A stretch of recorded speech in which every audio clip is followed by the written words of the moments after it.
Prosseguindo no estudo da apologética cristã, estamos iniciando a lição 3, é o número 7.2 do material didático.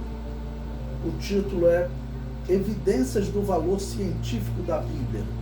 Bom, nós vimos em tópicos anteriores que alguns acusam a Bíblia de não ter valor científico. Bom, nós sabemos que a Bíblia ela não tem um propósito científico.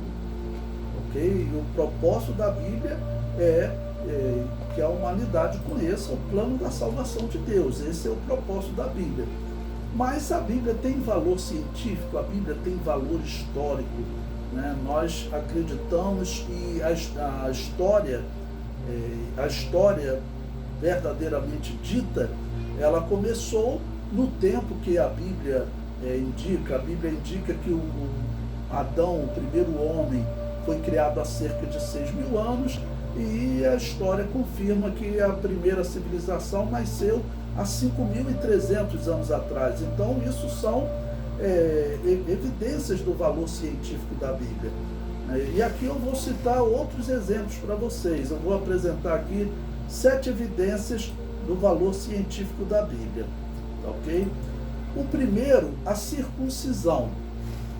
Bom, antes de nós lermos o texto científico falando da circuncisão, vamos lembrar, a circuncisão ela foi instituída nos dias de Abraão. Abraão vivia ainda na Mesopotâmia e alguns dizem que até esse processo ocorria em tempos anteriores, mas a Bíblia diz que foi um pacto entre Deus e Abraão. Por exemplo, a igreja não tem o pacto da circuncisão. Lembrando que circuncisão é o mesmo que hoje as pessoas chamam de operação de fimose. Só que naquela época era feito com um propósito religioso. Mas observe, esse propósito religioso, ele tem também um propósito de saúde para o homem. É o que nós vamos ver nesse ponto agora. Tá ok? Bom, eu tirei um texto aí do site Ciência e Vida, que ele comenta sobre a circuncisão. O resultado preliminar de um estudo publicado na revista The New England Journal of Medicine revelou que a circuncisão masculina previne infecção por HIV, herpes genital e HPV. HPV, as irmãs devem conhecer até melhor, porque o HPV é um princípio, por exemplo, de câncer do colo do útero. As pessoas têm que acompanhar, se encontrar um HPV nos seus exames Papa Nicolau. O HIV está ligado à AIDS, né?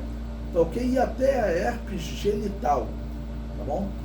Então, esse jornal está mostrando que essa cirurgia que Deus fez como pacto, estabeleceu como pacto com Abraão, essa cirurgia ela também é boa para a saúde do homem.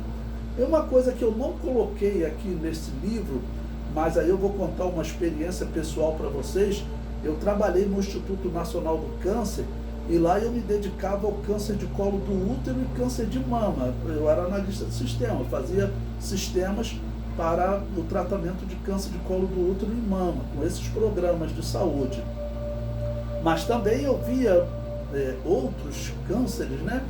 E, por exemplo, eu vi também que um câncer muito comum, mas que não ocorre nem estatísticas, que muitos homens não gostam nem de anunciar que ocorreu com ele, né?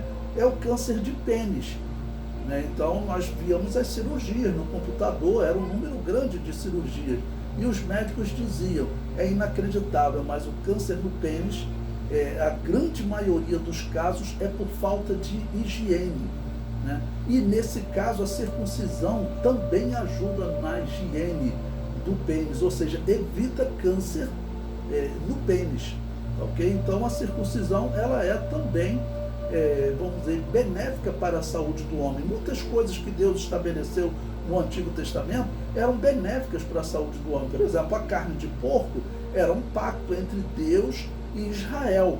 O apóstolo Paulo disse claramente que nós podemos comer de tudo, tá ok? Que tem uns que são fracos, comem só legumes, outros comem de tudo, né? Nós só devemos orar pelo alimento. Pronto.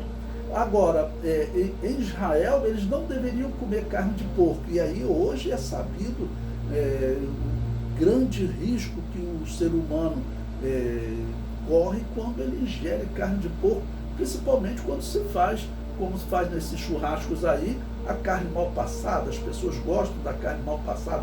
Então, é uma doutrina para o corpo, tá ok? Simbolizando uma doutrina espiritual, claro, né? Comer sem lavar as mãos, Jesus Cristo disse, não contamina o homem. Se você olhar pela visão judaica, os judeus pensavam só no corpo físico. E se perguntar para o médico hoje, ele vai dizer, comer sem lavar as mãos contamina o homem. Só que Jesus está falando do homem espiritual, ou seja, era uma doutrina para o corpo físico, mas ilustrando a vida espiritual, tá ok? Bom, um outro exemplo, numa obra intitulada Nenhuma dessas doenças ou nenhuma enfermidade há, depende da tradução que vocês verem, ele diz, olha, com base na consideração das determinações de vitamina K e de protrombina, o dia perfeito para se realizar uma circuncisão é o 8º dia. Então, quando você vê essas descobertas científicas, que eu vi uma vez um ateu dizendo, vocês cristãos deveriam bater palmas para a ciência. Por exemplo, quando eu vejo uma descoberta científica dessa, eu bato palmas para a ciência. A questão não é essa, a ciência não é minha adversária, a ciência não é adversária do cristianismo, a ciência não é adversária da Bíblia. A ciência verdadeira, ela investiga. E eu tenho que bater palma com a ciência, com essas descobertas espetaculares, tá ok? E ela conseguiu identificar, né, de acordo com a biologia do ser humano, o melhor momento para se fazer a circuncisão é o 8º dia.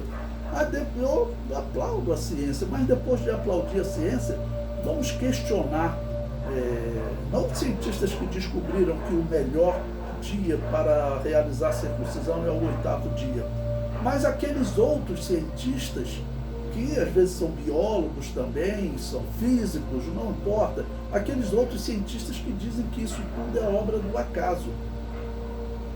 Então, o que está mostrando que não é obra do acaso. O Deus que criou o ser humano, que criou o homem, ele já criou o homem com características genéticas, tá ok? E essas características genéticas dizem que o melhor dia para fazer a circuncisão é o 8º dia. E quando nós vemos Deus instituindo exatamente a circuncisão no 8º dia, então a ciência, eu bato palmas para ela 2 vezes. Bato palmas por ela identificar essa preciosidade, tá ok? E bato palmas também por ela, vamos dizer, me conceder esse argumento enriquecedor da Bíblia. Isso prova que a Bíblia é um livro inspirado por Deus. E o comentário prossegue. A Bíblia estabeleceu um dia para ser realizada a circuncisão. A ciência, cerca de 3.500 anos depois, chega à conclusão que o 8º dia é o melhor para ser realizada a circuncisão.